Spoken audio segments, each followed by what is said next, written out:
મિત્રો, આજે આપણે વાત કરવાના છીએ સેન્દ્રિય ખેતી માટે સહાય યોજના વિશે, જેમના ઓનલાઈન અરજી ફોર્મ શરૂ થઈ ગયેલ છે. તમારે ઓનલાઈન અરજી કરવા માટે ક્યાં ક્યાં દસ્તાવેજો જોશે, તે ઉપરાંત કેટલી સહાય મળશે, એ તમામ માહિતી તમને આ વિડીયોની અંદર આપવાની છે. તો વિડીયોને પૂરો જોવા વિનંતી.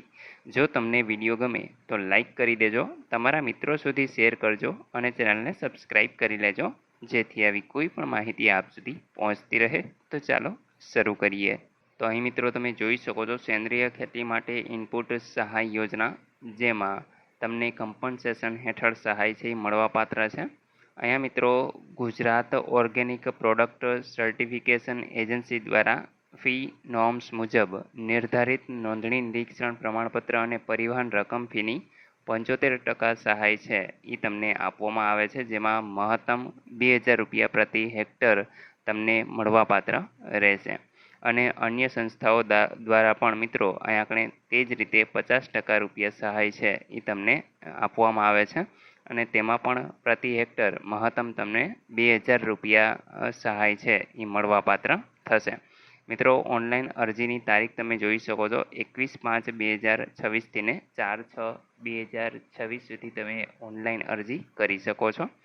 આના દસ્તાવેજોની વાત કરીએ તો તમારું આધાર કાર્ડ, બેંક પાસબુક, ત્યાર પછી સેન્દ્રિય ખેતીનો સ્કોપ સર્ટિફિકેટ હોય તો એ, ત્યાર પછી ગ્રુપ સર્ટિફિકેટમાં એનેક્સરની નકલ તમારી પાસે હોય તો એ, અપંગતાનું પ્રમાણપત્ર, ત્યાર પછી મિત્રો જો જોઈન્ટ એકાઉન્ટ હોય તો અહીંયા સંમતિપત્ર 7, 12 અને 8ની નકલ, આવી બધી છે એ તમારે ડિટેલ આપવાની થશે.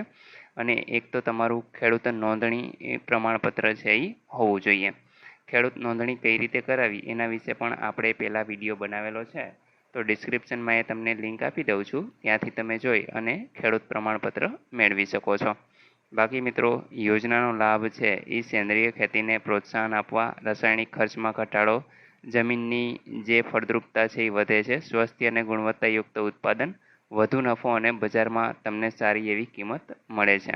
અહીં મિત્રો સહાય છે એ ડાયરેક્ટ તમારા બેંક એકાઉન્ટની અંદર જ છે એ આપવામાં આવે છે. જો તમારે વધુ માહિતી જોતી હોય તો તમે આઈ ખેડૂતના પોર્ટલ ઉપર જઈ અને મેળવી શકો છો. બાકી મિત્રો, નેક્સ્ટ ટાઈમ આપણે જે વિડીયો બનાવશું ઓનલાઈન ફોર્મ ભરવા વિશેનો, એમાં તમને તમામ માહિતી આપવામાં આવશે. તો મિત્રો, આશા રાખું છું કે સેન્દ્રિય ખેતી વિશે તમને સંપૂર્ણ માહિતી મળી ગઈ છે. તેમ છતાં પણ કોઈ પ્રશ્ન હોય તો તમે કોમેન્ટ દ્વારા પૂછી શકો છો. વિડીયોને લાઇક કરી દેજો, તમારા મિત્રો સુધી શેર કરજો અને ચેનલને સબસ્ક્રાઈબ કરી લેજો, જેથી આવી કોઈ પણ માહિતી આપ સુધી પહોંચતી રહે. વિડીયો જોવા બદલ આપનો ખૂબ ખૂબ આભાર. મળીએ એક નવા વિડીયો સાથે. ત્યાં સુધી જય હિન્દ.